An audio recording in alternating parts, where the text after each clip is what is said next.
નમસ્કાર દર્શક મિત્રો, હું જપન શાહ, કાનમ એક્સપ્રેસ ન્યૂઝમાં આપનું સ્વાગત છે। જોઈએ આજના મુખ્ય અને મહત્વના સમાચાર। કરજણ તાલુકાના નારેશ્વરથી પાલેજને જોડતા મુખ્ય રોડનું આજ રોજ બેસણું કરવામાં આવ્યું। રોડની અનોખી રીતે વિરોધ પ્રદર્શન કરવામાં આવ્યું। ગત વર્ષે કરોડના ખર્ચે નારેશ્વરથી પાલેજ રોડનું કરોડો રૂપિયાના ખર્ચે મજબૂતીકરણ કરવામાં આવ્યું હતું, પરંતુ થોડાક જ સમયમાં રોડની હાલત દયનીય થઈ જવા પામી હતી, જેને લઈને વાહન ચાલકો જીવના જોખમે જઈ રહ્યા હતા, જેની અનેક વખત રજૂઆતો કરવા છતાં રોડનું સમારકામ ન થતા આજ રોજ મૂળ નિવાસી એકતા મંચનો અધ્યક્ષ એડવોકેટ પરમારની આગેવાનીમાં રસ્તાનું બેસણું યોજી અનોખી રીતે વિરોધ કરવામાં આવ્યો હતો। વિરોધમાં કરજણ તાલુકા કોંગ્રેસ પ્રમુખ પિન્ટુ પટેલ તેમજ મૂળ નિવાસી એકતા મંચના કાર્યકરો, કોંગ્રેસના કાર્યકરો ઉપસ્થિત રહ્યા હતા। રોડનું બેસણું યોજી અનોખી રીતે વિરોધ નોંધાવ્યો હતો। રિપોર્ટર મનોજ દરજી, કરજણ। હાલમાં સાંસરોદથી નારેશ્વર રોડની પરિસ્થિતિ ખૂબ જ દયનીય છે। રોડ કકડતી હાલતમાં છે। રોડ પર 1.5 થી 2 ફૂટ ખાડા પડી ગયા છે। વાહન ચાલકોને ક્યાંથી પસાર થવું એક મોટો ગંભીર પ્રશ્ન ઉપસ્થિત થયો છે।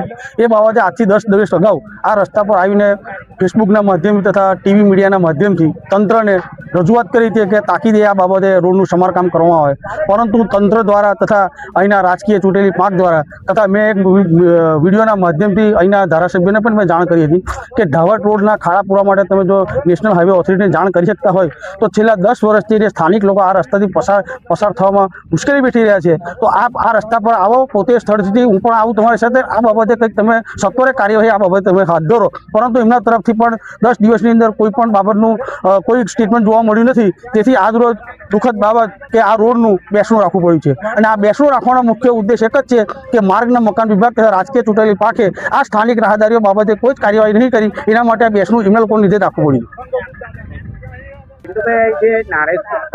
નારેશ્વર રોડ પર જે બેસણું કરવામાં આવેલું છે એ શાના કારણે કરવામાં આવેલું છે? 32 કરોડનો રોડ ધૂળ જેવો થઈ ગયો।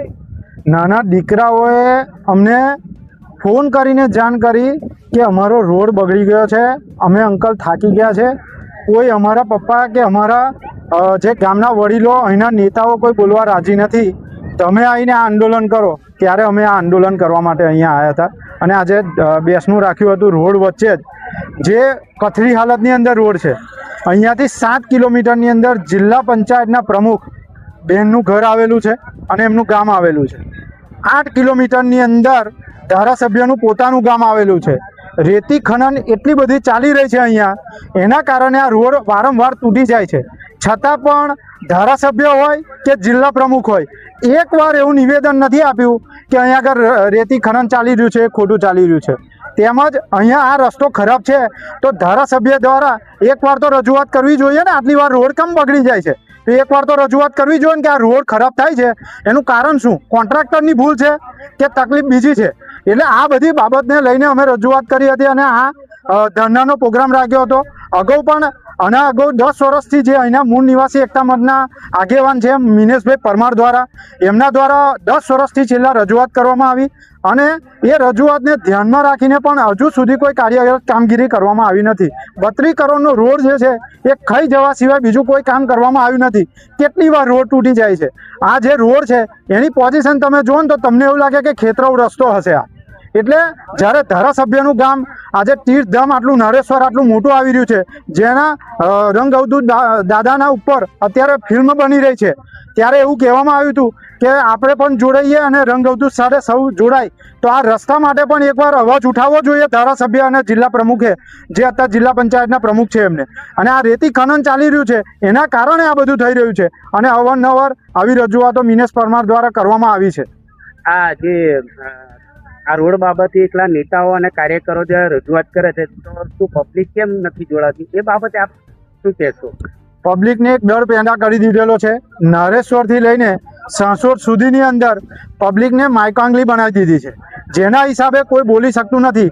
બોલવા જાય છે તો એમની ઉપર કેસ કરવામાં આવે છે, આ રીતના દબાવવામાં આવે છે, એટલા માટે કોઈ આગળ આવતું નથી અને કોઈ બોલી શકતું નથી।